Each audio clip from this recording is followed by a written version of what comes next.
Welcome to the N1IR Electronics blog. I'm Chris, and this is day after 4 days of power outage. I just wanted to go over a few things with the shack. I haven't done a video in a while, and I just wanted to show everyone out there my setup and how I survived 4+ days without power. So what you see in front of me is my auto patch and my 2-meter. My auto patch was available during the entire time on a repeater in Plymouth. And basically what an auto patch is it's a radio to phone interface.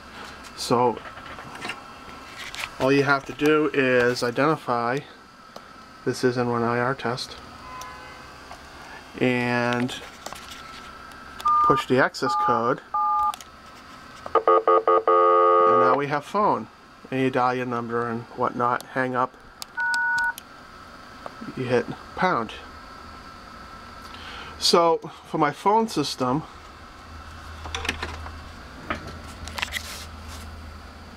I had to power that up as well, because I don't have a plain old telephone. I've got the a Comcast cable phone, so it's going through the cable instead of the twisted pair.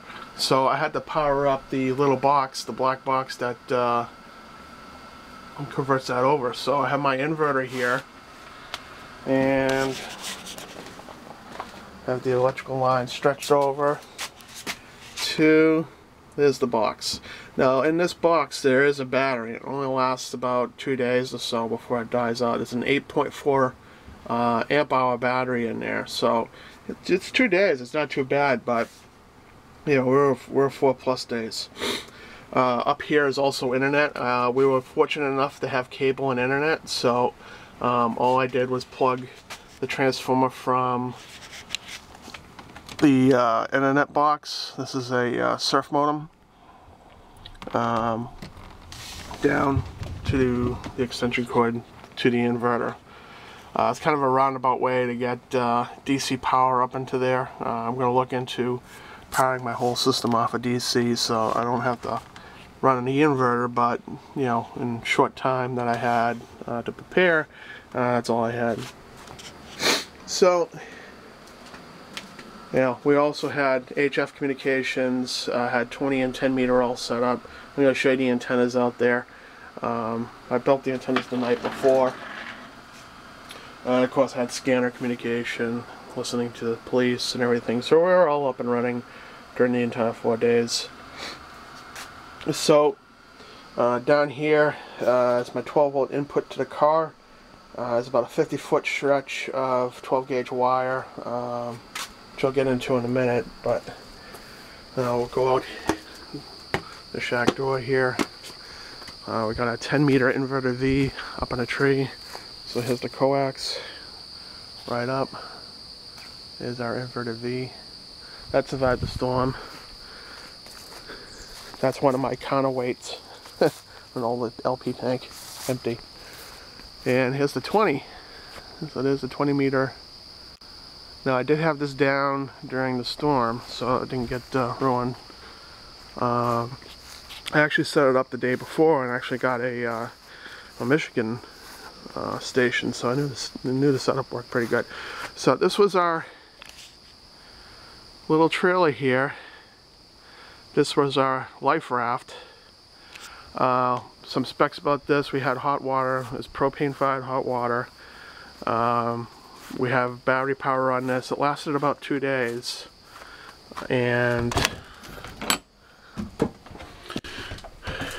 we have our refrigerator here. This is propane powered and electric. So we have all of our contents of our electric fridge, our main fridge, in there. There's our freezer. Packed. So this was nice to have. It was propane fired for refrigeration, or it's electric. It's automatic. You can do either or automatically, or you can switch it over to gas only. Of course, we had our manual start oven. One thing with the electric power being out, our oven did not work because it had an electric start. So this was our saving grace for our cooking. So we have our standard range top underneath there, and we have our oven. It had a separate pilot light that you had to light manually. And of course, you know, we had hot showers, which was nice. Here's our shower.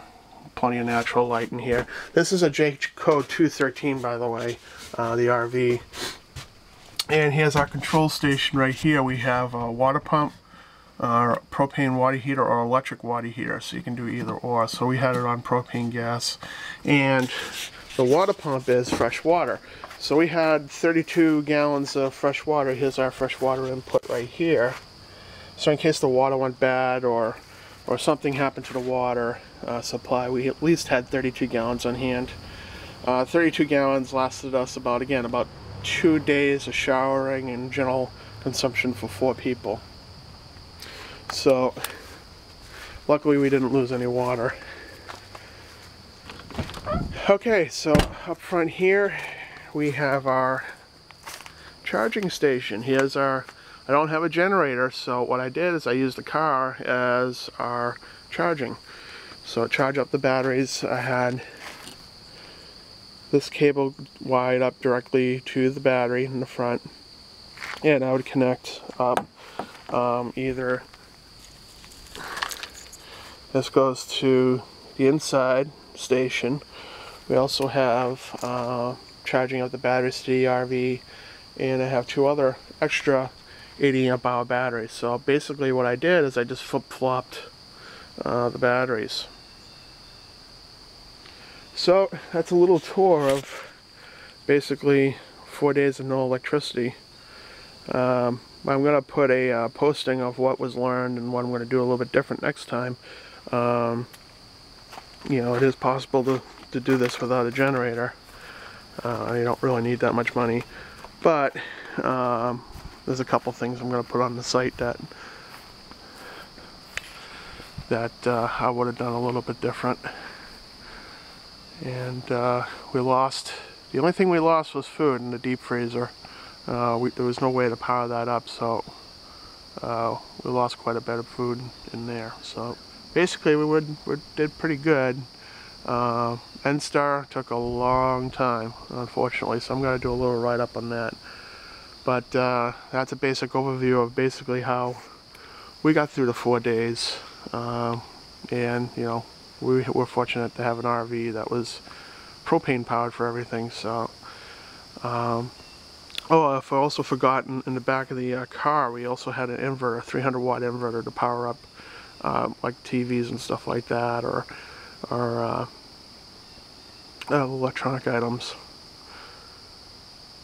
So, you know, just a small inverter, a couple inverters, and a few batteries, and you're pretty good. You know, wouldn't go over 5 or 7 days with it. It was kind of a pain. Okay, see you later.